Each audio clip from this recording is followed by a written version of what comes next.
এটা কখনো আমি দেখিনি, আজকেই প্রথম দেখলাম। খুবই সুন্দর।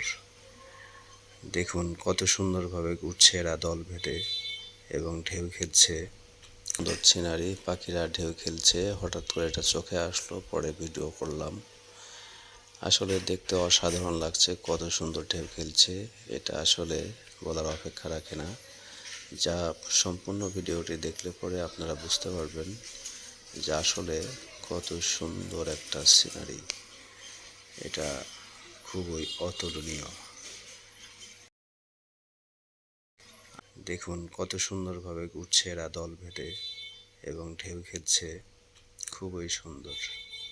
এটা জাহাঙ্গীরনগর ভার্সিটির পাশে। দেখুন একসাথে দাঁড়িয়ে আছে, আবার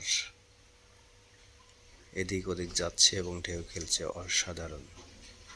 জাহাঙ্গীরনগরে যখন এই শীতের সময় পাখিগুলো আসে তখন এই সিনারিগুলো দেখা যায়। সবসময় এগুলো চোখে পড়ে না, হঠাৎ করে চোখে পড়ে। দেখুন এখন আবার বিভক্ত হয়ে গেছে কয়টা ভাগে। আসলেই নিজ চোখে দেখলে খুবই ভালো লাগে। আপনারা শীতের সময় আসবেন, দেখবেন কত সুন্দর। যদি আপনার ভাগ্য ভালো থাকে তাহলে এই ধরনের সিনারিটা আপনি দেখতে পারবেন এবং ভিডিও করতে পারবেন। সবাইকে এই ভিডিওটি দেখার জন্য ধন্যবাদ। শুভকামনা রইল।